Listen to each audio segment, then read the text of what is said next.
Eu sou a Caroline Cipriani e esse é o Wine Now, o podcast que dá voz às mais incríveis histórias e conexões do mundo dos vinhos. Juntos, vamos percorrer o caminho para você aprender a conhecer, degustar e escolher seus vinhos. Bruno, quer dar um alô para os apreciadores dos vinhos? Boa tarde a todos. É um prazer imenso estar aqui no Wine Now. Para quem não sabe, né, nós somos colegas na formação do sommelier, então temos uma trajetória juntos. E uma tarde chuvosa em Porto Alegre, a gente hoje está com um belo vinho na mesa, então vai ser um prazer a gente hoje ter um bate-papo sobre vinhos, sobre esse mundo que nos encanta tanto. Então, não perdendo a oportunidade de estarmos aqui hoje reunidos com o Bruno, que é um amigo, que é uma pessoa muito querida, é o melhor sommelier do Rio Grande do Sul. Eu comprei esse vinho com o Bruno, que também trabalha na Cellar, que me ajudou com uma curadoria especial e muito dedicada. Então, eu trouxe esse vinho hoje para nós degustarmos junto, Bruno, e eu queria que tu fizesse o serviço para nós e falasse um pouco desse vinho. Então, vamos iniciar o nosso bate-papo já com essa experiência e compartilhando com o pessoal esse rico momento. Perfeito, vamos lá então. Temos aqui um Rosso di Montalcino do Gorelli, um dos produtores que eu tenho mais carinho na Toscana. A gente conversou sobre esse produtor antes de eu vir para a Cellar, né? A gente hoje na Cellar faz uma curadoria que sou suspeito para falar, mas com vinhos hoje, principalmente em Europa, eu desconheço uma importadora que tem um portfólio tão completo quanto a Cellar.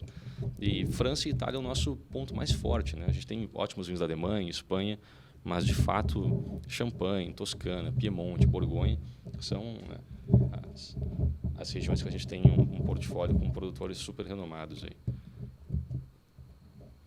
Eu imagino que esteja muito tranquilo aqui fazer o serviço do vinho e abrir aqui no Wine Now, né, Bruno? Porque eu assisti online o concurso e imagino que ali naquele momento, depois nós vamos conversar um pouquinho sobre isso, a pressão deve ser outra, né? É sempre um pouco tenso quando a gente está sendo avaliado, né? Sim. Especialmente quando está ao vivo no YouTube. E o concurso ele é algo importante porque ele valoriza a profissão do sommelier. Sim. E mais que isso, eu sempre falo, né? Não é porque a pessoa ganhou o concurso que ela se tornou o melhor sommelier do estado. Eu gosto de pensar que tem tantos sommeliers de alta qualidade que não tiveram a chance de estar naquela final. Sim. O Gustavo Busque, amigo do Tchala de Canela, o próprio Marcelo, que é sommelier da Aurora, que foi vice-campeão ano passado, a Daisy, que foi já bicampeã também. Então, a gente tem sommeliers de alto nível no estado e cada vez mais esse nível vem aumentando. E eu acho que não é porque tu ganhou o concurso que tu se tornou um bom sommelier, eu acho que tu ganhou o concurso que tu fez um bom trabalho para chegar naquela final ali. Mas é importante o título, eu gosto do reconhecimento que eu estou tendo pelo título, mas eu falo que tem muita gente, tem muitos sommeliers aí que não tiveram a oportunidade de estar na final. Sim. E certamente mereciam. Tem muita qualidade. Sem dúvida. Com certeza. Agora vai. Eu esqueci o abridor da Cellar. Sim, esse é o meu, gente. Cometi não uma reparem. gafe. Agora vai. Cometi uma gafe. Esse aqui é o de um estágio, né? Eu sempre uso de 2 estágios. Agora vai. Feito. Tu não provou o Gorelli ainda, né? Esse aí em especial, não. Aqui nós temos um Rosso de Montalcino, que as pessoas acabam no Brasil, sempre valorizam muito o Brunello de Montalcino, aquele vinho mais famoso, a Toscana. Mas o Rosso, ele é uma oportunidade muito boa de tu conhecer o estilo do produtor, sem gastar tanto, sem investir tanto, né, no Brunello de Montalcino. E são vinhos que chegam mais prontos para nós. Vou te pedir a gentileza. Essa safra é 2020. A primeira safra que esse produtor fez foi em 2018. Então, ele produz vinhos faz pouco tempo, mas o Gorelli já é um nome na Toscana de altíssimo padrão. Ele foi, durante muito tempo, consultor, ele trabalhou como um dos responsáveis no consórcio de Brunello di Montalcino. Então, ele que fazia toda essa parte de regulação, né, do consórcio para garantir que os vinhos estavam sendo feitos da forma correta. E quando ele decidiu fazer vinho, ele comprou alguns vinhedos, alguns hectares de vinhedo. Ele é um dos caras que usa Carvalho da Eslavônia, expressão de fruta muito delicada, pouca extração, vinho com leveduras selvagens, aquele perfil mais natural. Lembra muito o estilo de Stella de Campalto, Soldeira, alguns dos grandes nomes da Toscana. E para nós é uma honra ter ele no Brasil. Eu conheci o produtor quando eu era sommelier da Casa Vivar, aqui em Porto Alegre, né? Eu não estava na cela ainda. E me apaixonei imediatamente pela safra 18 e ficou todo mundo esperando o Brunello de Montalcino dele chegar, que a safra 18 só foi lançada 5 anos depois. Hoje a gente está lançou semana passada a safra 2019 do Gorelli. Essa safra agora já é uma raridade. Quando eu te indiquei, a gente tinha 4 garrafas no estoque da Cellar e ela acabou que já esgotou. Então hoje a gente está provando uma safra que está esgotada no Brasil. A gente lançou a safra 21, mas essa safra 20 vamos compartilhar, porque agora virou vinho de colecionador, não tem mais disponível no Brasil. Então tá. Bom, Saúde. brinde.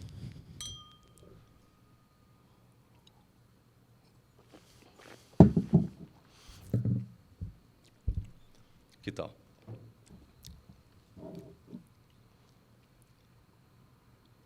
Tudo isso e mais um pouco. É interessante, né? A gente, quando o próprio professor da ABS, o Marcelo Vargas, então um abraço para Marcelo Vargas, grande amigo nosso. Quando ele provou, eu tive a chance de servir para ele às cegas, né? Esse grosso 18 do Gorelli, e ele me comentou, cara, isso aqui é melhor que muito Brunello. Isso é uma coisa legal. Tu vê um produtor que tem qualidade. Quando a gente fala de vinho hoje, a gente sempre fala de produtor.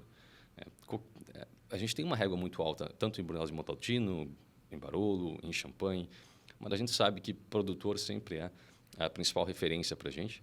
E tem muitos grossos de Montalcino que chegam no Brasil, mas são poucos que chegam nesse nível de qualidade. Produção pequena, cerca de 13 mil garrafas. Então, é de fato um produtor boutique de mínima intervenção, vinhos de altíssima qualidade. E, para mim, ter a chance de representar vinhos desse nível me deixa muito feliz. Eu brinco que é muito mais fácil fazer curadoria quando eu tenho opções como Gorelli, Stella de Campalto, Soldeira, Egon Miller, Benoît Larrain, Champagne, tantos outros nomes que a Cellar representa hoje no Brasil. E esse é um vinho que eu sou apaixonado. E aqui a harmonização é felicidade. Então, vocês viram a dica certeira, por isso que eu pego as dicas com o Bruno. Desde a época que nós estudávamos juntos, o Bruno ele não é raso, ele não fica na superfície, o Bruno ele se aprofunda. Então, sempre nas nossas trocas, quando a gente faz uma pergunta para o Bruno ele vai no cerne da questão. Ele te explica com calma, com tranquilidade. E agora, nessas curadorias, já não é a primeira vez que eu peço uma consultoria para o Bruno, que eu peço uma curadoria. Digo, Bruno, me indica, vamos lá, eu preciso degustar vinhos diferentes, eu quero, né, conhecer novos produtores e tudo. E aí a gente troca uma ideia, ele, Carol, vou te indicar um perfil, vou fazer uma seleção, vamos lá. E aí o Bruno, ele tem a maior paciência em te indicar custo-benefício, algumas vezes até um investimento um pouco maior e está tudo certo, não tem problema nenhum, a gente vai mesclando daqui, mesclando dali. E o Bruno é essa pessoa dedicada, esse amigo, e não só como amigo, ele faz isso porque nós somos de fato amigo, mas ele faz isso com todas as pessoas que ele conhece, que ele conhece intimamente, e não, ele se dedica, ele é um cara que estuda, que se propõe a ir profundamente. Então, procurem o Bruno, peçam dicas para o Bruno, comprem com o Bruno, que vocês vão pegar ótimas dicas. Eu fico muito feliz. Eu sempre falo que a melhor propaganda do trabalho é o nosso cliente, né? Eu acho que quando a gente trabalha com vinhos, existe muito aquela figura do sommelier mais pedante, um pouco mais de difícil acesso, que segura conhecimento e não compartilha com ninguém. Obviamente, cada vez mais esse estereótipo está diminuindo e hoje em dia os educadores que a gente conhece, que a gente admira, são pessoas que sempre compartilham conhecimento com muita generosidade. E é isso que a gente tenta fazer também. Uma coisa que eu acho super legal na Cellar, e momento de merchan aqui, mas eu acho interessante falar, é que a Cellar tem uma equipe de sommeliers hoje de altíssimo nível. A gente conta com o Edu Araújo, que é um dos melhores sommeliers do Brasil, da aula do diploma W7, o Gabriel Moraes, o Emiliano lá em Curitiba, a própria Marise e a Júlia. Então, é uma equipe muito focada em entender o que está provando, entender o que está trazendo para o Brasil, selecionar com carinho para os clientes, e a gente não cobra nada por essa consultoria. Eu tenho clientes hoje que me ligaram ontem. Eu estou aqui na Toscana e eu preciso... Não, estou aqui na Grécia, eu queria uma dica de carta de vinhos, estou aqui no restaurante, qual vinho que eu escolho? Então, eu sempre ajudo, sabe? Não é só pelo vinho da Cellar. A pessoa que me tem como sommelier de confiança, ela vai ter meu trabalho o tempo todo, seja para uma consultoria de compra para algum jantar, seja para um jantar harmonizado. E eu estou com 2 projetos em andamento. Um deles é para aumentar a presença do vinho no interior do estado. Então, para cidades como Pelotas e Juí, fiz algumas parcerias, porque hoje eu percebo que existe uma dificuldade de colocar um sommelier que está atuando em alto nível em cidades pequenas. A gente está com muito isso nas metrópoles, São Paulo, Porto Alegre, Rio de Janeiro. É muito mais fácil fazer isso em capitais. E o que eu propus para vários colegas, vários amigos, é não cobrar a minha ida para os lugares, não cobrar a minha masterclass. O pessoal comprando as garrafas com desconto PJ, eles podem vender os ingressos, eu vou lá, faço a masterclass, para dar chance das pessoas que estão no interior provarem vinho desse nível. Porque são vinhos que tu não vai encontrar no supermercado, são vinhos com uma locação muito pequena. Então, essa é a minha ideia. Eu abro um pouco a mão do lucro, mas para abrir mercado e para mostrar para as pessoas, como eu sou natural de Pelotas, eu sou do interior do estado, então eu sabia a dificuldade que era participar de uma degustação. Tem que vir para Porto Alegre, tem que ir para São Paulo, tem que pegar o avião. Então eu quero aproximar um pouco o vinho do interior do estado também. Esse é um dos projetos que eu tenho em andamento. E a questão da curadoria, todo cliente que me chama, eu sempre tento entender por que ele precisa do vinho. Porque tem clientes que vão comprar vinhos para o dia a dia, tem cliente que vai querer um vinho para um momento especial. E eu sempre mando sugestões, eu mando um áudio explicando sobre aquele vinho. A minha ideia da consultoria é que seja uma relação totalmente sem formalidade. Sabe? A pessoa pode explicar o que ela quer, se ela tem dúvida. Porque quando a gente é sommelier de salão, o pessoal sempre fica naquela coisa assim, tu que é sommelier, tu pode me explicar tal, como se fosse errado não saber. E não é errado a gente não saber. Nós que somos profissionais estamos sempre estudando. Eu vou para São Paulo uma semana por mês, só para provar os vinhos novos que chegam da cela, para poder te indicar com mais tranquilidade. Sim. Então, o Malise investe em mim em São Paulo todo mês para poder provar os vinhos, para poder criar conteúdo para o site, para poder explicar para as pessoas algo que eu provei. Não é um vinho que eu li a respeito, é um vinho que chegou no Brasil refrigerado, está no container refrigerado, está bem armazenado. Eu fui lá provar para dizer, Carol, o vinho está assim, essa safra está assim. Isso dá muito mais confiança para a gente. Bom, Bruno, vamos então assim começar do começo. Da onde que surgiu a tua paixão pelos vinhos e essa ideia, essa busca, esse propósito de tu te tornares um sommelier? Essa é uma pergunta que me fazem com frequência e eu sempre tenho dificuldade em responder, porque eu não tive um momento virada de chave muito claro, assim. Eu não vim de família com vitivinícola, não tenho o pai e o avô que fazia vinho no porão. Eu trabalhava com agenciamento marítimo e trabalhei como tradutor da Mitsubishi no estaleiro lá em Rio Grande, no interior do estado. E eu trabalhei alguns anos com o pessoal da China, da China Ocean Shipping Company, e o pessoal da Mitsubishi do Japão. Bem naquela época do Bordeaux Fever. Então, os meus chefes, meus diretores, acabavam as reuniões, eles abriam um vinho, gostavam muito de beber Bordeaux. Eu comecei a provar vinhos da Toscana, provei alguns Barolos, eu lembro que eu provei um Rioja Gran Reserva, e eu pensei, opa, isso aqui é diferente do que eu tô acostumado. E eu lembro que o meu antigo chefe, o Masao Miyazaki, ele falou, Bruno, tu é um cara inteligente, tu é um cara culto, tu precisa aprender mais sobre vinho para poder ir jantar, aproveitar a gastronomia, aprender mais do mundo, tu vai viajar. E aquilo eu fiquei me interessando e eu comecei pelos charutos. Então, na verdade, antes do vinho, eu comecei provando charutos, fiquei uns 4 anos estudando charutos, e depois comecei a estudar vinho, mas a migração de carreira veio através da minha esposa, que na época era minha namorada. Eu sempre tive aquela questão de, estou no interior do estado, vou ter que ir para Porto Alegre a tentar abrir mercado, a tentar conquistar espaço no mercado que já é consolidado. Tinha pessoal de Bento Gonçalves, Porto Alegre. Quem sou eu na fila do pão, vindo de Rio Grande, Pelotas, interior do estado, sem nenhuma família, nenhuma tradição na família de vinhos, para tentar conquistar esse espaço. Então, minha namorada, na época, hoje é minha esposa, falou, Bruno, tu trabalha 12 horas por dia, tu trabalha que nem maluco, tu não vai ser mal sucedido. Então, te prepara, se é isso que tu quer, a gente segura as contas e tu vai procurar trabalho. Então, eu fiz o que quase todos os sommeliers fizeram hoje no Brasil. Fiz a transição de carreira. Fiquei 4 anos estudando seriamente, me preparando, até que eu entrei no curso de sommelier. Nós fomos colegas, né? Durante o curso, eu tive a honra de ser um dos alunos que... Mais destaque. Eu não vou dizer mais destaque, mas eu fui um dos alunos que... muito dedicado, muito participativo. Bondade da tua parte. Não, de maneira nenhuma. Mas eu fui um dos alunos que saiu do curso com aquela sensação de que é isso que eu quero fazer na minha vida. Sim. Sabe? Muito claro para mim de que era isso que eu queria. Muito focado, né, Bruno? Sim, tu era sim. muito participativo, muito focado.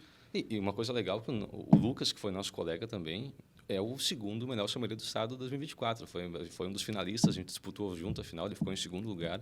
É um guri jovem, acho que ele tem 23, 24 anos. Então, isso... Não vamos falar em idade aqui, né, Bruno? Tudo certo. Por favor, por favor. Isso mostra como a sommelieria no estado está está respirando com pessoas novas, as pessoas que já têm mais idade, mais experiência, na verdade, estão se atualizando. Jovens há mais tempo. Exato, são jovens há mais tempo. Jovens exatamente. há mais tempo. Então, a gente tem hoje diferentes setores para o sommelier atuar. Eu comecei pela Gran Cru no Shopping Iguatemi. O Cícero, que foi nosso colega, me indicou. A Luciana me deu a oportunidade de começar na loja do Iguatemi, uma franquia da Gran Cru. Então, eu cheguei em Porto Alegre, eu não fiquei, acho que um dia desempregado. Assim. Então, o mercado do vinho hoje, na minha visão, ele é um mercado que não é saturado de pessoas, mas cheio de pessoas e carentes de profissionais. Sim. Então, hoje, qualquer pessoa que se dedica ao vinho, que trabalha com seriedade, ela vai conquistar espaço. Alguns espaços demoram um pouco mais para acontecer, né? A gente tem hoje lojas, tem restaurantes, tem importadoras. Então, tem muitos lugares para a gente trabalhar como sommelier. E eu acho que o importante é a gente entender que precisa não parar de aprender, não parar de estudar. E, para mim, a palavra que resume o sommelier hoje, eu gosto de me resumir, é curiosidade. Então, tudo começou com aquela curiosidade. Será que eu consigo? Será que eu posso atuar em alto nível como sommelier? E eu acho que o meu esforço vinha muito do medo de estar numa carreira estabilizada, que estava bem financeiramente, uma carreira já com uma boa carreira na minha empresa antiga. E aí tu fica pensando, será que eu vou ser um sommelier medíocre? Será que eu não vou estar bem na profissão? Então, a gente acaba se dedicando muito para chegar com tranquilidade e poder atuar como sommelier no mercado. E, felizmente, eu tive bons mentores. Fiz mentoria com o Júlio, com o Marcelo, e um abraço para eles, inclusive. Então, tive bons mentores, tive boas oportunidades de mostrar trabalho e me trouxe até aqui. Estou muito feliz, realizado. Assim, não poderia estar mais feliz porque eu atuo como sommelier há menos de 3 anos. Então, sim, é pouco tempo. Claro, é o início de uma jornada Exatamente. bem sucedida, Exato. mas é o início de uma jornada. Sem dúvida. E eu queria que tu compartilhasse aqui conosco o teu ponto de partida. O meu foi, o teu eu não sei, o teu ponto de partida na tua jornada de estudos como sommelier foi na ABS ou tu já vinhas estudando em outros cursos, já tinha algum outro contato?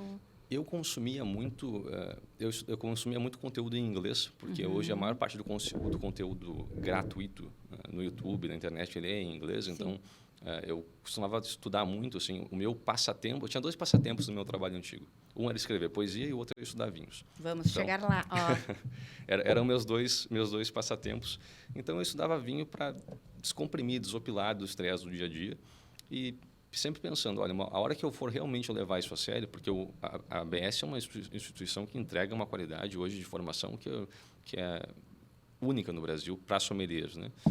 Só que são cursos que, tanto o W7, a ABS, qualquer instituição hoje que tu vai estudar seriamente, elas são cursos que demandam um investimento maior. Claro. Então, eu só me inscrevi no curso da ABS quando eu senti que eu estava pronto para migrar de carreira e que era aquilo que eu precisava. Sim. E também para me sentir no curso, se eu tinha condições de chegar numa aula, numa turma de sommeliers e não passar vergonha, não ficar para trás. E quando eu cheguei lá, a gente viu que não importa a tua bagagem, tu entra achando que vai aprender tudo e tu sai achando que, nossa, eu preciso continuar estudando muito. Com né? certeza. Eu sempre faço uma brincadeira, que é como a gente sai quando tu ganha a carteira de motorista, né? Tu acha que tu aprendeu a dirigir, que tu é um baita do motorista. Não. Tu tem condições, tu tens a habilitação, mas aquilo é apenas o ponto de partida. Eu acho que a formação do sommelier ela é uma licença para dizer, ok, agora tu pode começar a seguir teus próprios passos no mundo do vinho. Exatamente. Ele te mostra agora os tu caminhos. pode começar a estudar Isso, de verdade, te exato. aprofunda. Exatamente. Então, Bruno, o que eu queria agora que tu comentasse aqui, a gente já conversou que, com certeza, o título de melhor sommelier do Rio Grande do Sul não é o que define o balizador do grande sommelier. Tem muita dedicação por trás disso, tem muito empenho, é uma carreira que vem sendo construída, sistematizada, mas, com certeza, esse título, ele abre portas, ele tem uma representatividade. E eu queria que tu conversasse um pouquinho sobre isso conosco. Perfeito. Eu lembro que quando eu me inscrevi no concurso da ABS, o concurso, para quem não sabe, ele tem 2 etapas. A primeira é a prova teórica e a segunda é a prova prática. Para conseguir a vaga na final, a prova teórica, que é bem difícil, né? Um conhecimento amplo, tem vinho, saquê, azeites, perguntas de conhecimento geral sobre vinho, perguntas muito técnicas, né? E os sommeliers com 1 ano de experiência podem participar do concurso. Sim. Aplicando o concurso, eles vão participar da prova teórica lá em Bento Gonçalves, na sede da ABS. Os 3 melhores classificados na prova teórica que avançam para a final. Estão aptos para serem selecionados para a prova final. Só que esse ano, por exemplo, a prova foi eu não lembro se foi sexta ou sábado pela manhã, e a final já era na outra semana, na quarta ou quinta-feira. Então, eu fiz a prova, eu fui o primeiro a acabar a prova, eu até pensei que não tinha ido tão bem, porque eu sofro muito em provas. Então, eu não gosto de ficar pensando, será que eu sei, será que eu Fiz não... rápido demais, foi rápido demais. Exato. Demorei muito. Parece coisa de mãe. Se o filho tá chorando, tá chorando. Se tá rindo. Nunca... Exato. Eu lembro que eu fiz a prova, o próprio Lucas, que foi vice-campeão, estava do meu lado, sentou do meu lado. E ele foi meu colega na harmonização essencial da BS também. A gente estava os dois muito nervosos, né? Comecei a fazer a prova, a Carol Dani, que estava presidindo, a gente tinha 1 hora para fazer a prova, acho. 1 hora e meia. E quando eu vi, a prova acabou. Eu fui naquele estado de concentração, quando a prova acabou, eu levantei e tinha andado 30 minutos. E o Lucas estava na metade da prova, assim, me olhou com uma cara, tipo... Ou eu estou muito bem, ou tu está muito mal, sabe? E foi engraçado. Eu até falei para minha esposa, estava me esperando, estava brincando com um cachorro no parque me esperando. Eu falei, amor, não sei, a prova estava difícil, eu sei que acertei algumas coisas, mas para ficar entre os 3 melhores, nunca tinha feito a prova do concurso, então não tinha balizamento, né? Acabou que depois a gente descobriu que tanto eu e o Lucas empatamos em primeiro lugar na prova teórica e batemos o recorde de uma das notas mais altas do concurso. Então, foi muito legal, a gente ficou muito feliz. O Lucas teve a mesma média que eu na formação do Master da BS, a gente teve a mesma nota na prova do concurso e decidimos na final por poucos pontos. Ali foi uma prova bem acirrada, assim. Então, o concurso, para tu chegar lá, é muito difícil. Então, quando tu chega, eu sempre falo que os 3 que chegaram na final já têm que se sentir muito merecedores. Porque o balizamento para chegar até lá, a seriedade que a ABS tem com as provas de concurso, as provas do próprio curso já são provas difíceis. A gente trocava ideia mandando áudio antes da prova, assim. Meu Deus, a gente está apavorado. E a prova de concurso é igual, é uma prova difícil. Tinha gente naquela sala ali que eu sabia que são sommeliers de altíssimo nível que não conseguiram uma vaga para a final. E isso é um ponto positivo, a gente mostra o quanto está cada vez mais difícil, ano a ano, né, o nível para tu chegar numa final de concurso. Ter sido campeão como estreante no concurso, sabe? Eu acho que a maior honra que um sommelier pode ter no Rio Grande do Sul é essa, ser campeão gaúcho, né? E representar os outros sommeliers. E hoje eu tive, o que eu achei mais legal assim da premiação é que muitas pessoas que já me acompanhavam, que já acompanhavam meu trabalho, não ficaram surpresas. Então, isso eu achei uma coisa legal, sabe? Quem não me conhece pensa assim, agora esse rapaz entende alguma coisa de vinho. Mas quem já conhecia meu trabalho, quem já frequentava restaurante que eu trabalhei como sommelier, já tinha uma certa referência no meu trabalho. Então, eu recebi muito feedback assim, eu já sabia, sabe? Eu estava muito tranquilo. Eu não estava tranquilo. Eu já sabia. Eu não sabia, eu estava nervoso. Mas eu fiquei feliz com esse feedback. Eu tive a honra de ter sido convidado para ser um dos comentaristas na Avaliação Nacional de Vinhos pela BE, por ter sido campeão do concurso, ao lado de sommeliers que já foram campeões brasileiros, jornalistas. Então, esse tipo de reconhecimento, eu acho que ele me fez muito bem, me deixa muito feliz, eu me sinto muito honrado, porque a gente tem condições de veicular essas informações sobre vinho com uma postura que eu acredito, que é de aproximar as pessoas para o vinho, de respeitar a bebida, de respeitar a ritualística do serviço formal quando necessário, mas poder aproveitar um vinho, tirar a rolha e viver bons momentos. Porque eu acho que o vinho é isso. Eu acho que se o vinho fica... Eu sempre tento encontrar momentos na minha agenda onde o vinho não vai ser só trabalho, onde o vinho pode ser um momento de lazer, de prazer. Né? Nem tudo é sobre degustar, anotar e precisão máxima. Não só essa formalização, né, Bruno? Exato. Viver bons momentos. Eu acho que se a gente para de viver bons momentos, o vinho deixa de ser divertido e aí vira só trabalho, fica uma coisa chata. E é trabalhoso trabalhar com vinho, né? A gente sabe como é. Complexo, profundo. No Instagram, todo mundo fala que é uma maravilha, né? Mas na vida real, a gente sabe... A gente brinca, né? Ossos do ofício. Exato. É bom brincar, né? Sim, sem dúvida. Mas tem muita seriedade, tem muita profundidade, mas também tem muitas conexões que se proporciona, tem muitos momentos que se vive. E é maravilhoso. Eu acho que a gente nunca se viu sem ter vinho juntos. Nunca. Então, isso é uma coisa muito legal, assim. Vários amigos hoje que eu tenho na minha vida são amigos que eu sempre encontro para compartilhar uma garrafa de vinho. Eu me sinto hoje, às vezes, até... me sinto culpado quando eu tenho uma garrafa de vinho muito especial, quando eu não quero abrir sozinho. Eu quero compartilhar com alguém. Porque se for muito bom, vou ter que contar para os meus amigos que aquele vinho é muito bom. Então, eu sempre chamo alguns amigos para abrir alguma garrafa. Eu gosto dessa sensação de que uma garrafa, seja um lançamento, seja um produto que está muito disputado, um vinho que aquela pessoa, é uma região que a pessoa gosta muito. Uma safra inédita que já não tem mais. Exatamente. Então, isso para mim é algo que não tem preço. São momentos que tu não vai conseguir repetir. Talvez eu não consiga abrir uma outra garrafa de Rosso de Montalcino Safra 20 do Gorelli. Então, isso acaba também trazendo... Mas também o que ela proporciona de estarmos aqui hoje, o pessoal depois vai degustar também aqui, é uma coisa que nós não vamos mais nos esquecer desse momento, Exato. né, Bruno? E eu também agora queria que tu contasse aqui para mim e para o pessoal, tu tens especialização em vinhos do Velho Mundo, Isso. né? E aí, qual é a tua região favorita? Qual é o teu perfil? Tu tens tu consegue ter assim um favoritismo, uma tendência, né, partindo desse ponto da tua especialização, te trouxe isso ou não? Para mim eu gosto de todas as regiões, ou tu fica assim numa generalização, ou tu não, eu tenho uma região, eu tenho um perfil que é mais o meu perfil. Excelentes perguntas, eu devia trabalhar com isso, tá muito bem.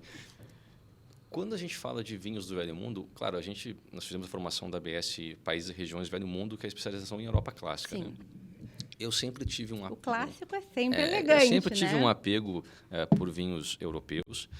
Assim, é muito difícil para mim sintetizar uma região favorita, mas eu sempre digo que, independente de preço, hype, independente do produtor, de quem traz para o Brasil, se eu tivesse que dizer os 3 estilos de vinho que mais me dão prazer, que eu mais consumo no meu dia a dia, no meu momento que eu não estou trabalhando, seriam brancos da Alemanha, tintos italianos e bolhas da França. Tá. Ou seja, champanhe, um grande Riesling alemão e um grande tinto italiano.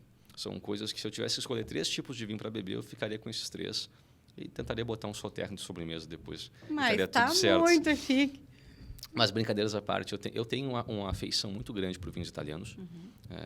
Meu bisavô veio da Itália e eu tenho um carinho assim, pelos vinhos italianos. Foi alguns dos vinhos que eu primeiramente provei quando eu comecei a beber vinho. Hoje eu tenho uma tradição de todo o meu aniversário eu abro uma garrafa de Barolo. Então, são vinhos que me dão prazer. São vinhos que me dão prazer. Mas, claro, quando a gente fala de Borgonha, Terra Santa, os grandes vinhos de Bordeaux, eu acho que o mais interessante sobre o conhecimento de vinho é que tu aprende que tu pode ir para diferentes experiências. Eu acho que quando a gente compara, o que é melhor, um Brunello ou um Barolo? São experiências diferentes. Sim. Quando a pessoa ela acha que algo é melhor que outra coisa, é porque ela não bebeu vinhos o bastante.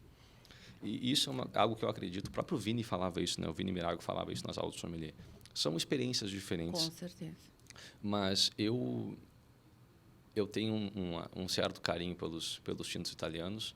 E Terra Santa, Borgonha, é algo que, se eu pudesse beber Borgonha todos os dias, eu beberia, sem dúvida alguma. Com prazer. Com muito prazer. Sem culpa alguma. Assim.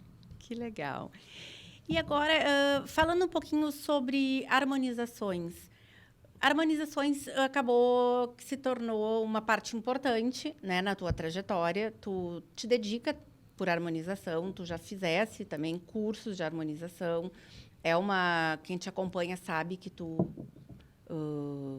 tem bastante relevância, né, esse ponto da harmonização para ti. E eu queria que tu dissesse aqui, compartilhasse aqui conosco sobre essas experiências. Então, qual é essa relevância? Como é que tu parte do ponto das harmonizações? Como é que tu faz esse equilíbrio dos vinhos? Do que tu parte? Eu sei a resposta, mas explicar para as pessoas assim, tu parte da comida, tu parte do vinho, como é que tu faz esse equilíbrio? Como é que tu vai? Perfeito. A harmonização, eu acho que hoje não existe um sommelier no Brasil que atue em alto nível, que não esteja estudando e alinhado com a harmonização. Pelo simples fato de que o ambiente natural do vinho é a gastronomia. Se comunicam.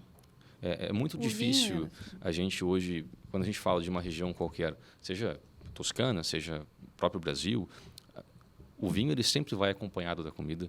O vinho ele tende a evoluir para um estilo que combine com os pratos locais.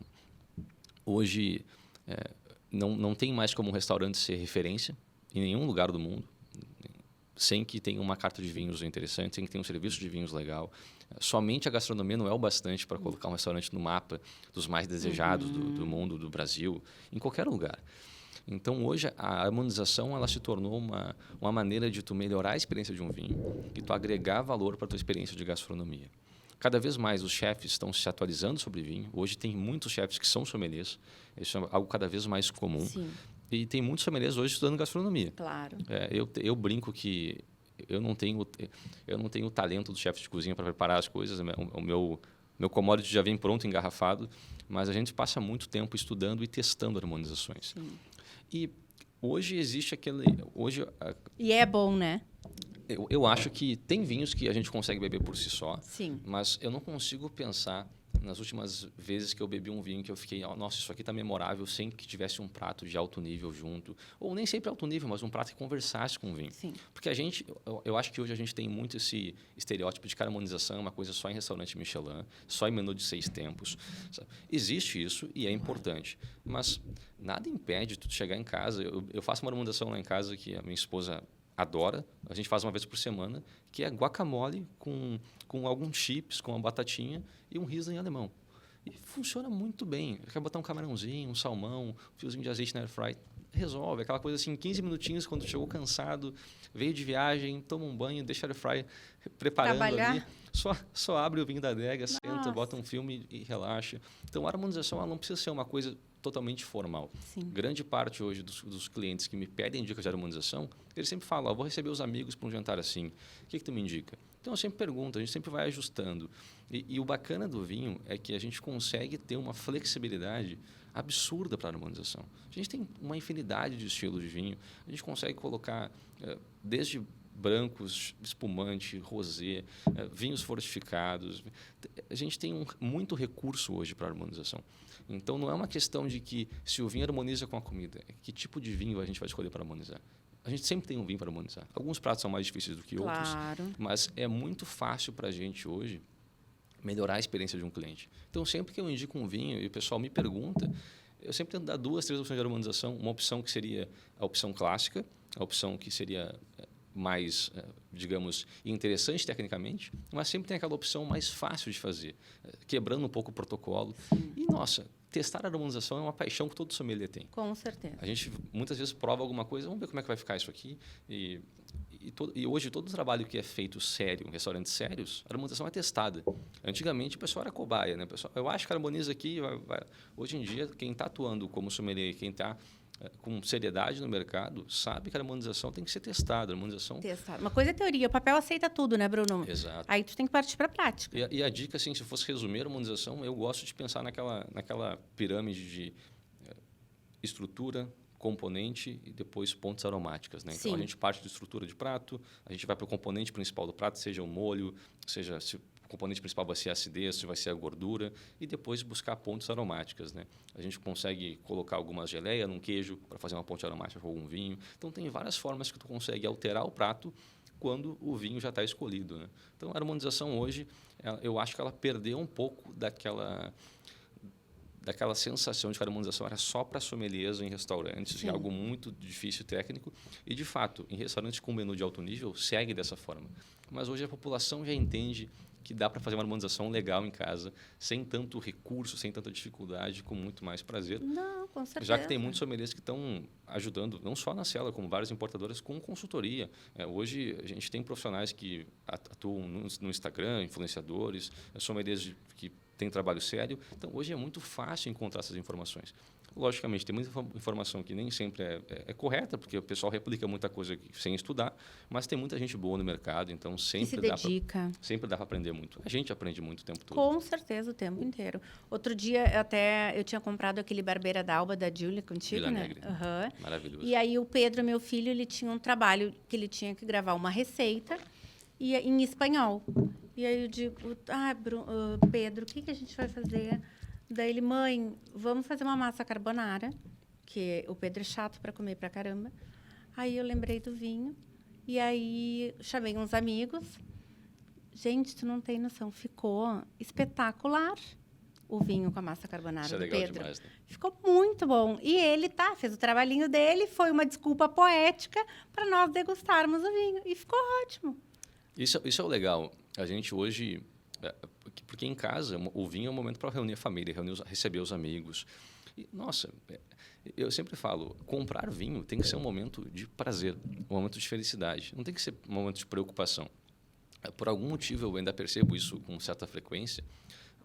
Quando o pessoal precisa de um advogado, quando alguém é processado, o cara não vai no Google pensando como eu vou me defender perante o juiz. Ele chama um advogado. Quando eu tenho que construir alguma coisa, ele vai lá e chama um engenheiro, ou chama um arquiteto para ajudar em casa. Agora, quando a pessoa precisa escolher um vinho para o jantar, ela vai para o Google, apavorada. Meu Deus, o que eu faço? É só tu ter um sommelier que tu conheça, que seja da tua confiança, chamar ele vai te ajudar. Eu não cobro consultoria para meus clientes. Então, todo meu cliente sabe que pode me chamar a qualquer momento para tirar dúvidas. E isso é uma coisa que te dá muito mais tranquilidade. Tu não pensa mais no jantar como uma preocupação de o que eu vou escolher. Será que eu vou passar vergonha? Tu pode chegar lá, eu estou com um prato aqui, o sommelier me indicou esse vinho, vai harmonizar muito bem, e tu tem confiança, tu tem tranquilidade. Então, tu tira o peso do nervosismo de acertar, de errar, e só se preocupa em ter uma boa experiência. Eu acho que quem já sabe disso está aproveitando muito bem essa onda de vários sommeliers no mercado que já conseguem atuar ajudando, dando consultoria, sem precisar se preocupar em chegar no supermercado e ficar olhando aquela infinidade de vinhos, escolher pelo rótulo e depois se decepcionar. Né? Eu brinco que se a pessoa está na frente de uma prateleira de vinhos e ela não sabe o que ela está procurando num vinho, ela está só apostando. Ela não está comprando vinho. Ela está jogando roleta russa, esperando que ela encontre algum vinho que vá satisfazer ela. E hoje não tem porquê. A gente consegue comprar online. Tem clientes que eu atendo 100% online. Tem clientes que eu recebo em jantares, a gente se encontra pessoalmente. Mas hoje, com a dinâmica da internet, não tem mais desculpa para tu comprar vinho ruim. Claro. Não tem distância, né? Não tem distância. Bruno, tu também tem uma especialização em saquê, né? E como que tu faz essas harmonizações, então, com o saquê? Saquê é um mundo à parte. Pois então. Eu, francamente, quando eu terminei a formação, que é uma formação curta, eu fiz a formação pela JSA, pela Japan Sake Association.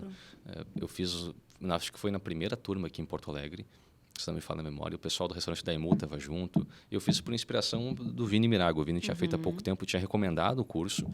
E eu entrei pensando, poxa, eu trabalhei um tempo com japoneses, eu gosto de saquê, já sou sommelier formado, vou tirar de letra, né?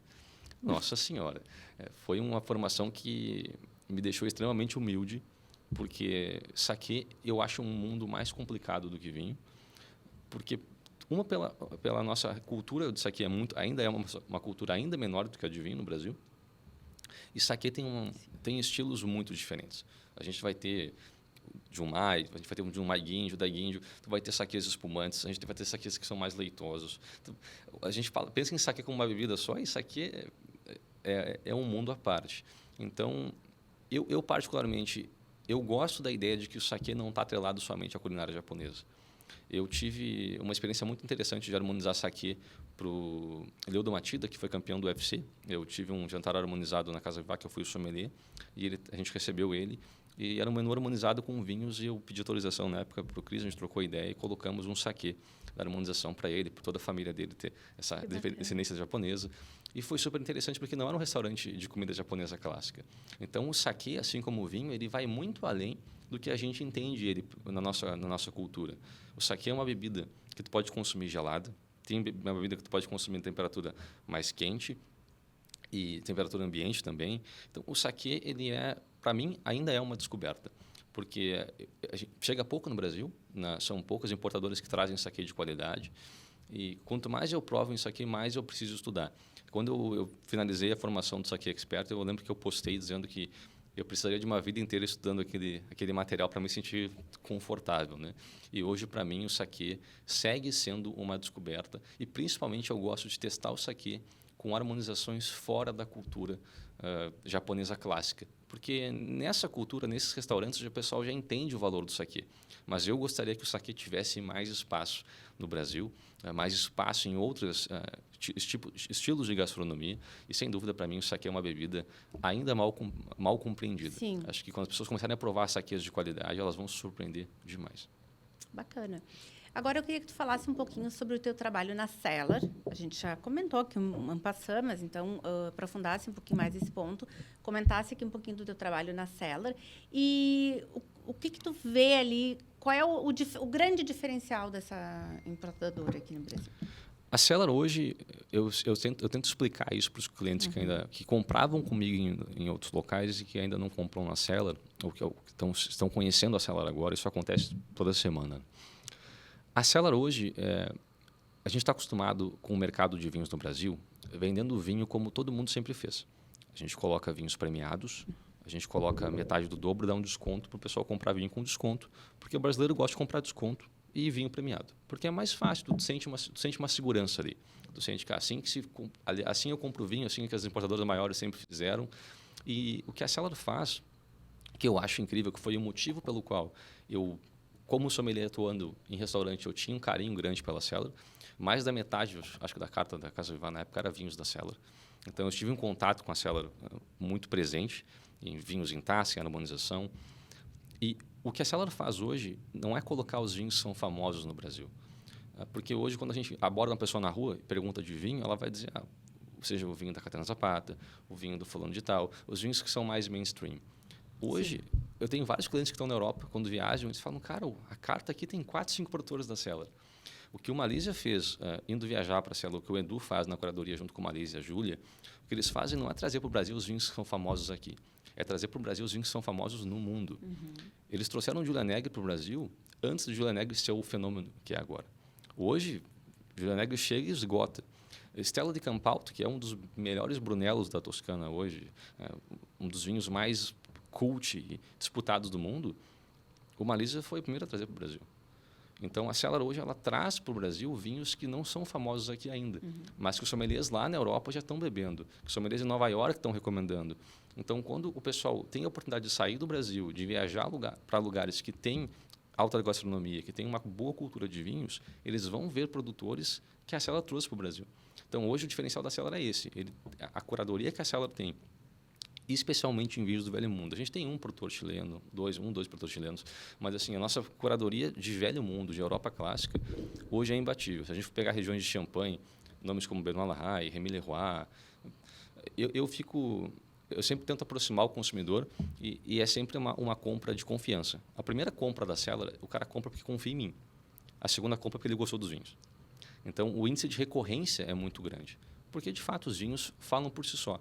E eu acho que hoje, o desafio da Cellar hoje é encontrar o cliente que quer beber bons vinhos e não quer beber rótulo. Sim. Porque por mais que eu indique um vinho bom do Thibault de Gerberet, que é um grande produtor da Borgonha, se ele levar num churrasco aqui, a chance de alguém não conhecer, nunca ter ouvido falar, é muito grande.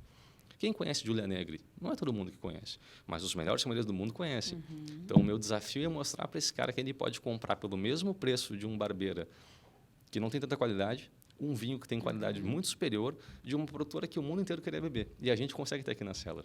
Eu tive clientes que estavam na Europa faz pouco tempo querendo comprar Egon Miller e não tinham garrafas de Egon Miller para vender. A gente vendeu Soldeira, a gente lançou Soldeira em agosto, que é talvez o vinho mais caro da Cellar hoje. Tinha gente na Europa querendo comprar Soldeira e não encontrava. Então, são locações muito pequenas. Tem produtores que chegam 100 garrafas, 200 garrafas no Brasil. A gente manda primeiro para o clube, né? Os sócios, sim, o pessoal do clube da Cellar, a Cellar tem um clube, eles têm a chance de comprar primeiro e depois a gente oferece para os outros clientes. Então, hoje, essa curadoria, o desafio da Cellar hoje é penetrar o nicho de pessoas que querem beber vinhos, que não estão só presas ao rótulo. Porque nem sempre é um rótulo que o brasileiro médio conhece, o consumidor final conhece. Sim, sim. É um trabalho hoje que, no Brasil, eu não acho mais possível tu trabalhar com vinho sem educar o consumidor. Claro, não. Eu acho que é um papel que nós temos como responsabilidade, até para que não só pela Cellar ou pela importadora X ou Y, mas quanto mais o nosso povo tiver cultura de vinhos, mais ele vai entender que vinho pode ter qualidade, que a gente pode beber vinhos bons e não depender só da avaliação de um crítico X ou um crítico com Y. Certeza. Isso aconteceu com a cerveja. Em 2005, 2007, tu não encontrava quase cerveja artesanal no Brasil. Hoje, qualquer lugar tem. Uhum. Porque o consumidor que bebia muita cerveja ruim, hoje ele já percebeu que, poxa, eu quero beber um pouquinho menos com mais qualidade. Exatamente. Então, hoje a gente tem uma base consumidora maior de cerveja artesanal justamente por conta disso. E o vinho segue no mesmo caminho. A gente hoje tem muito mais pessoas em diferentes nichos, de diferentes mercados, levando o vinho para uma reunião de trabalho, levando o vinho para o jantar do final de semana. Pessoas jovens bebendo vinho. A gente tem vinhos mais complicados, vinhos mais delicados, mais frescos. Os rosés estão sempre em alta, os espumantes. Então, assim, hoje eu acho que o desafio da Cellar é mostrar para as pessoas o valor que a gente tem em vinhos bons na taça. E depois o pessoal entender que o Gorelli na Toscana é um hype absurdo. Sim. E aqui no Brasil o pessoal ainda não conhece. Claro. Bom, Bruno, agora a gente vai falar um pouquinho sobre o teu lado poeta. Eu trouxe aqui um livro de poesias do Bruno E eu quero que tu comente um pouquinho, conte um pouquinho dessa tua história, desse teu lado poeta e, mais do que isso, como que o vinho e a poesia se comunicam. Então, pouca gente sabe disso, né? Eu sou um cara tímido. Eu sou um cara um pouco tímido, assim. Não no trabalho, porque a gente acaba acostumando a trabalhar com o público, mas eu sempre fui um cara um pouco mais reservado, assim. Então, a poesia, para mim, sempre foi uma maneira de expor o que eu sentia, de me comunicar de uma forma muito livre. Acho que o papel, ele aceita... A poesia é uma coisa muito libertadora para escrever. E eu tive várias influências. Eu gostava muito de ler Fernando Pessoa quando era criança. Os próprios poemas mais do Charles Bukowski, inclusive a capa do livro é inspirado no Charles Bukowski.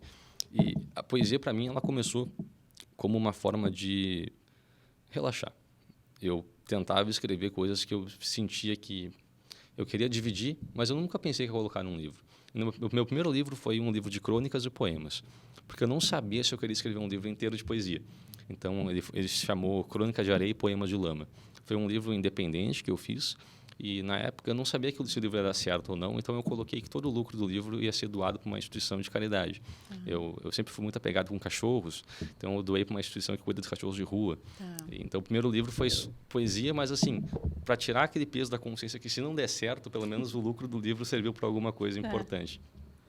E depois desse livro ter sido publicado, em 2020, o pessoal da editora Froz, lá do Rio de Janeiro, gostou do meu trabalho, me abordaram, disseram, olha, a gente queria ver o que tu está escrevendo. Eu tinha um original desse livro quase pronto, Antes que a Vida Mate Todos Nós, que na época era a minha sensação de que eu já estava no momento da minha vida onde eu precisava fazer escolhas.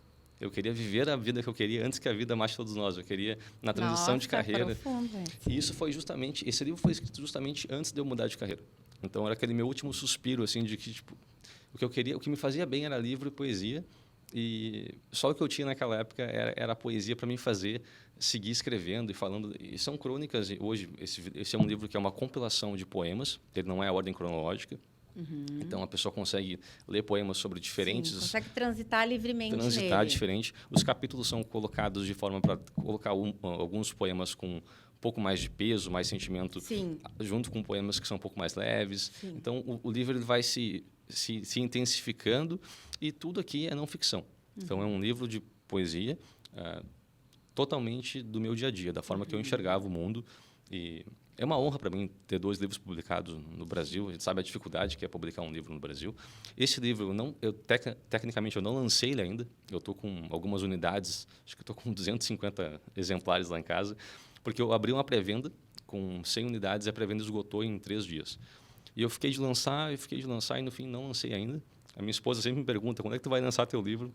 E eu ainda não lancei, mas eu estou com alguns projetos na cabeça para tentar fazer esse lançamento em breve, porque é um livro que é importante para mim, porque me lembra o quanto a gente tem que fazer nossas escolhas, o quanto viver o presente é importante, o quanto se permitir sentir as coisas é importante.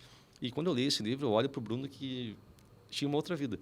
O Bruno que sonhava em ser sommelier, que sonhava em escrever um livro só de poesia. Esse livro foi escrito por uma pessoa que está longe da minha realidade hoje, mas é muito sentimental. Diz muito sobre a tua pessoa, Sim. aquela pessoa.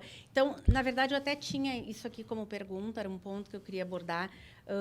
A temática, né, os sentimentos e a temática que se relacionava, então, esse livro.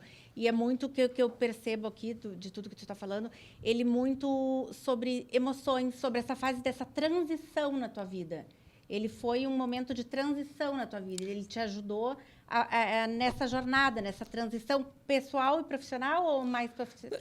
Eu acho que hoje... Um amadurecimento para uma evolução profissional, talvez? Eu acho que é difícil de separar o profissional do pessoal, porque a gente vai evoluindo tudo junto, né? Exato. E esse é um livro que... O meu desafio, quando alguém tenta ler esse livro hoje, as pessoas que são meus amigos mais próximos, eles falam, cara, mas tu é tão diferente hoje de como era naquela época. Eu falei, que bom. Mas é a tua bagagem. Ainda bem, a gente amadurece, a gente aprende com os erros. E é um livro muito sincero. É um livro que eu falo do meu antigo relacionamento, que eu falo da minha relação com o trabalho, que eu falo de poesia de forma divertida. É um livro que teve uma aceitação muito boa, então eu fiquei super feliz com isso. Eu não cheguei a fazer um marketing porque eu não lancei ele ainda, mas eu estou com projetos aqui em casa, com os exemplares guardados para esse lançamento. Mas o que eu acho super interessante desse livro é a sensação que eu carregava que eu sempre tive desde criança. Será que eu estou sendo bom bastante? Será que eu estou com tudo certo? Será que meu boletim tá... Eu sempre fui um cara muito autocrítico. Sempre me cobrei muito. Então, antes que a vida mate todos nós, era um atestado para mim mesmo de dizer, olha, está na hora de aproveitar o presente. Está na hora de ser feliz agora. Tem um poema desse livro que eu gosto muito, que é o Beija-Flor, que eu falo que eu estava em casa fumando um charuto e chegou perto de mim um beija-flor. Pela primeira vez na vida, eu parei. Eu não fui preocupado com as notas do colégio, o problema do trabalho. Eu só me sentei e observei aquele beija-flor. E, para mim, esse é o cerne do livro. É aquela chamada para dizer, eu não preciso esperar me formar, casar, atingir a meta X ou Y na carreira para me sentir feliz. Então, esse conjunto de poesias, essa obra, foi um lembrete diário, porque eu escrevi esse livro durante 2 anos e meio, mais ou menos. Então, eu não lembro agora, mas são mais de 320 poemas. Foi uma bela jornada, hein, Bruno? Sim. Para dentro, né? Sim, exato. Então, eu conversava comigo mesmo antes de saber que esse livro realmente seria publicado. Então, quando eu juntei tudo, quando a editora viu, o pessoal me pediu mais um capítulo, porque eles disseram, olha, está muito legal isso aqui, mas eu quero ter um último capítulo, eu quero ter a tua visão agora do livro inteiro. Então, o último capítulo era quase... o único capítulo do livro que eu já sabia que o livro seria publicado é o último capítulo. Então, ali eu tentei escrever de uma forma mais livre, mais solta, para tentar encerrar a obra com um pouco mais de maturidade, um pouco mais, um momento mais próximo do que eu estava. Então, quem lê esse livro não vai ver nada sobre o Bruno Sommelier de hoje. Eu falo um pouco de vinho no livro, eu falo de cerveja, de drinks, mas é uma jornada muito mais de autoconhecimento e de me forçar a dizer, olha, está na hora de aproveitar as coisas. Não vale a pena o Bruno só ficar feliz quando ganhar um concurso de sommelier, melhor sommelier do Rio Grande do Sul. Eu não preciso só ficar feliz quando eu tiver uma vaga no concurso nacional. Quando eu estiver trabalhando na cela. Condicionado a alguma coisa. Exato. Então, quando eu mudei de carreira, eu já mudei satisfeito com o que eu estava conquistando. Eu sou sommelier de um restaurante. Ótimo. Eu vou ser o melhor sommelier de restaurante que eu posso ser. E vou ser feliz com isso. Nossa. Se eu puder para uma importadora, a gente conversava sobre... Eu sempre dizia, eu queria muito para uma importadora, eu sei que eu tenho esse perfil, mas eu não estava feliz só quando eu chegasse lá. Eu estava feliz de participar do concurso. Se eu conseguir ganhar, está ótimo. Se eu chegar na final, eu estou feliz. Então, eu fui me autocondicionando a aprender a estar feliz no momento. E não esperar com um condicionante para estar feliz. Então, o livro fala muito disso. E essa urgência que a gente tem hoje. A gente sempre quer tudo para agora. A gente é muito imediatista, né? Muito. Então, esse momento de sentar e escrever meia hora, 40 minutinhos todo dia, ele me trazia para essa sensação quase meditativa. De, ok, vamos aproveitar hoje. Eu sou um cara muito focado no estoicismo. Eu não tenho religião, assim, mas eu gosto muito do estoicismo. Eu gosto muito de entender as coisas como elas são. E o livro tem uma pegada muito estoica por trás da poesia. E se alguém quiser adquirir o livro, fala comigo. Eu tento mandar uns livros antes do lançamento aí, porque eu estou muito feliz com o feedback que eu tive do livro. Sim. Principalmente quem está lendo o livro que me conheceu faz pouco tempo. Eu confesso que eu não terminei. Estava até marcado, eu desmarquei aqui. Mas o que eu li, realmente, meu Deus do céu. Eu fico muito feliz. Eu fico muito feliz aí. É uma jornada para dentro mesmo. Sim. Eu acho que a parte mais legal do livro é que tu não precisa sentar e ler ele em 3 horas. Porque ele não é bem isso, ele não é cronológico, ele são fragmentos e do todo. Ele vai conversar contigo no momento que está naquele dia. Então, às vezes, a pessoa começou a ler o livro, ela passou 2, 3 poemas, ela leu um poema que conversou com ela. Ela vai ficar aquilo na cabeça, ela vai sentir aquilo, ela vai soltar o livro. Ter a calma de ler aquele poema e absorver o que tu está lendo, parar para refletir sobre aquele ponto. É isso que eu acho importante. Muitas vezes tu pega um livro, no afã de terminar aquele livro, exato. Tu não aproveita aquele livro. Ou então, por outro lado, tem livros... Eu sou uma pessoa que, quando eu gosto muito de um livro, eu quero popar o livro. Então, eu vou devagar. Devagarzinho para não acabar. Para não acabar. É que nem quando vinho é bom, a gente fica com pena de ver tudo rápido. Eu vou muito devagar, chega no ponto ali que eu estou tão engajada naquela leitura que eu... Sabe? Não quero acabar agora. Não quero. Eu preciso, vou postergar mais um pouquinho. Eu preciso degustar mais essa leitura. Eu preciso entender mais. Eu preciso me aprofundar mais. Um dos pontos que mais me fez conversar com a editora para não ter o livro em ordem cronológica é essa. Eu não queria essa pressa de acabar o livro. Então, teve alguns poemas aqui no primeiro capítulo que foram escritos quase no final. Teve poemas que foram escritos no começo. Então, nem mesmo a minha trajetória no livro... Não foi linear, tu foi indo e vindo, né? É quase como se fosse escrito pelo Quentin Tarantino, né? Não tem ordem cronológica, só que com menos violência. Mas essa foi a minha estratégia com o livro para manter o leitor descobrindo esses poemas de forma mais orgânica, de forma mais natural. Porque não é um livro para ele ser devorado. Até pode, mas eu acho que ele vai ser muito mais aproveitado. É um livro de meditação. Um gole de cada vez. É como se fosse o vinho. O vinho, a gente sabe que o vinho é bom quando o pessoal fica em silêncio e tenta entender o vinho, tenta provar, aproveita o vinho. Às vezes o vinho... Contempla, exatamente. Então, esse é o tipo de vinho que tu não quer servir, tomar 3 taças correndo. Tu quer aproveitar, tu quer ver o vinho tá abrindo em taça. A gente provou agora, o vinho tá aromático, tá complexo. Então, esse é o tipo de vinho que a gente fica namorando. Então, eu acho que poesia não é que nem um livro de autoajuda ou um romance. É uma pegada muito mais... Talvez, assim como o vinho, muito mais própria, muito mais subjetiva. Sim. Então, essa é a palavra que eu queria dizer, muito mais subjetiva. Tem pessoas que vão se identificar muito com algum capítulo, outras pessoas vão dizer, não, mas o melhor capítulo é esse aqui. Porque vai dizer sobre a pessoa. Exato. E sobre o momento que a pessoa está vivendo. Exatamente. Então, a pessoa que está passando por um término de relacionamento vai pegar aquele capítulo que eu falo sobre término, vai se identificar mais. Claro. A pessoa que está querendo mudar de carreira vai pegar o último capítulo, vai se identificar mais. Então, esse é o legal da poesia. É que a poesia ela nunca vai ser igual para todo mundo, assim como o vinho. E talvez seja por isso que eu tenho essas 2 paixões na vida, vinho e poesia. Bacana. E eu fico muito feliz de nós chegarmos no final aqui do nosso episódio de uma forma tão poética, tão leve, tão livre. E antes de encerrar, então a gente vai para o nosso quadrinho que se chama Wine Drops. Ok. Tá? Posso começar? Vamos lá. Vamos lá. Qual vinho tu gostaria de estar degustando nesse momento? O Rosso de Montalcino do Gorelli.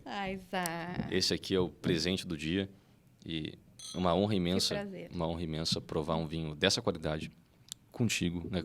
Toda a nossa amizade, toda a nossa carreira aqui conversa por diversos momentos e hoje ter a honra de te indicar para uma profissional do vinho, uma curadoria, tu acreditar nisso, provar comigo e a gente ver o carinho que um produtor desse nível tem com o vinho para estar na nossa taça.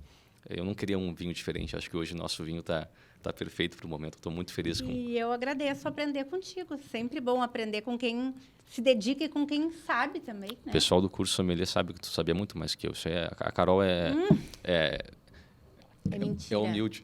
É mentira. Um vinho que todo amante deve experimentar. Essa é difícil. Eu acho que um Barolo de um grande produtor para tintos e um grande Riesling do Mosel para os apreciadores de vinhos brancos. Acho que Egon Miller seria um produtor que eu diria sem dúvida alguma. E eu acho que um Barolo da Giulia Negri seria uma opção interessante também. São vinhos que olha, quem prova entende o que eu estou falando. Esse é o tipo de vinhos que eu tenho muito carinho e são produtores que em qualquer momento, qualquer mesa, eles se tornam um centro de atenção, se tornam um momento mais especial. Então, eu iria para um Barolo, para quem gosta de vinho tinto, e para quem quer um branco, eu acho que ninguém entende o que é Riesling até provar Egon Miller. Ali a gente tem uma abertura, para mim, foi um divisor de águas. Assim. Bruno, tu é um cara centrado, bacana, humilde, inteligente, humilde com toda a tua inteligência, com toda a tua dedicação, com toda a tua bagagem. E eu me sinto confortável em fazer essa pergunta para ti. Uma dica para o pessoal aí que está começando. Eu acho que, se eu tivesse que falar para mim, de 4 anos atrás, eu diria, não perca a curiosidade e a humildade. Hoje, eu não conheço nenhum sommelier que eu respeite, que eu admire, que eu acompanhe, que não seja um cara curioso em aprender, em testar. Eu acho que quando a gente trabalha como sommelier, as pessoas nos colocam muitas vezes naquele pedestal da pessoa que tem o conhecimento X ou Y, a pessoa que entende o por trás da magia do vinho. E nós somos profissionais, nós nos dedicamos para efetuar um trabalho bem feito. Algumas pessoas são bons profissionais, outras pessoas não são, como qualquer profissão. Mas o meu conselho para um jovem sommelier, alguém que está buscando trilhar o caminho como eu trilhei, seria não perder a curiosidade e a humildade. Eu acho que a partir do ponto que tu acha que tu entendeu tudo, que tu acha que tu já sabe, tu deixa de ficar curioso em aprender mais, eu acho que tu perde o brilho de poder compartilhar conhecimento, de poder falar de vinho com tranquilidade, porque quem está aprendendo não se importa em dividir. Não. Quem está aprendendo não se importa em competição. Quem está aprendendo, quem está estudando, exato. O mercado de vinhos hoje no Brasil é um mercado tão jovem, que tem tanto para amadurecer, que a gente precisa muito de grandes profissionais. Então, eu quero cada vez mais que a gente tenha mais sommeliers inscritos em concursos, que a gente tenha mais restaurantes com sommeliers atuando em alto nível. E eu acho que o caminho é esse. O caminho é nós que estamos como profissionais facilitarmos a cultura do vinho no Brasil. E não dá para fazer isso sem manter curiosidade e sem ter humildade. Eu acho que... E união. E união, exato. União. E aí, para encerrar aqui o nosso Wine Drops, uma experiência que te marcou no mundo do vinho, assim, uma experiência que tu pensa assim, que te vem à cabeça e tu pensa assim, não precisa ser uma coisa de outro mundo, mas assim, uma coisa significativa, assim, dentro de ti, isso aqui me marcou. Eu acho que, se eu tivesse que dizer um momento que eu me senti feliz no mundo do vinho, que eu guardo com carinho, foi quando eu pude, pela primeira vez, conduzir um jantar harmonizado para um professor meu. O Marcelo Vargas, que é um dos diretores da ABS, um professor magnífico da ABS, um grande amigo, um abraço, Marcelo. Quando eu tive a chance, no final do ano passado, ele foi comemorar com a empresa dele, com os colegas de trabalho, o jantar de final de ano, e deixou na minha mão um menu harmonizado para atender essa demanda. E a gente sabe o nível dos nossos professores, a gente sabe o nível que hoje os professores nas instituições de alto nível do Brasil entregam em qualidade. E eu ter a honra e a chance de apresentar um menu harmonizado para alguém que me ensinou os passos de harmonização, que me ensinou muito do que eu sei hoje sobre vinho, aquilo me fez sentir assim, se eu consigo fazer um menu de alto nível para esse cara, e esse cara gostou, então eu consigo trabalhar com isso, eu consigo seguir aprendendo. Para mim foi um momento da minha carreira onde eu me senti confiante. Ali eu senti que, poxa, dá para fazer, dá para seguir estudando, dá para seguir se profissionalizando e aprendendo mais. Então, sem dúvida, aquele jantar que eu fiz para o Marcelo na Casa Vivá, aqui em Porto Alegre, foi algo que me deixou muito feliz. Legal, bacana, Bruno.